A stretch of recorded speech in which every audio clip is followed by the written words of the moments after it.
এর আগে কিন্তু আমি পটলের দু একটা রেসিপি তোমাদের সাথে শেয়ার করে ফেলেছি, তো পটলের এই রেসিপিটা একবার ট্রাই করে দেখো, এটা কিন্তু গরম ভাতের সাথে খেতে দারুণ লাগবে।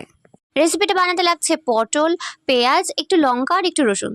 পটলটা গ্রেট করে সেটাকে একটা পেস্ট বানিয়ে নিতে হবে। তারপর কড়াইতে বেশ কিছুটা পরিমাণে সর্ষে তেল দিয়ে 1 চামচ, তার মধ্যে কালো জিরে দিয়ে একটু নাড়াচাড়া করে বেশ কিছুটা পরিমাণে আমি এর মধ্যে পেঁয়াজ কুচি অ্যাড করেছি। তারপরে 8-10টা পরিমাণে আমি রসুন কুচি দিয়ে ভালো করে নাড়াচাড়া করে 2-3টে কাঁচা লঙ্কা দিয়েছি। তারপরে একটু শুকনো লঙ্কা, পরিমাণ মতো লবণ, একটু হলুদ দিয়ে ভালো করে ভাজা ভাজা করে নিয়েছি। তারপরে পটলের যে পেস্টটা ছিল সেটা কিন্তু ভালো করে নাড়াচাড়া করে দিয়ে ভালো করে মিক্সড করে দিতে হবে। এটা কিন্তু নাড়াতে থাকতে হবে, কারণ তলাতে কিন্তু লেগে লেগে আসবে।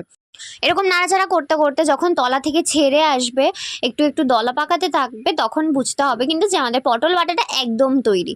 তো তোমরাও এভাবে রান্না করে গরম ভাতের সাথে পরিবেশন করে ফেলো। আর কেমন লাগলো রেসিপিটা জানি।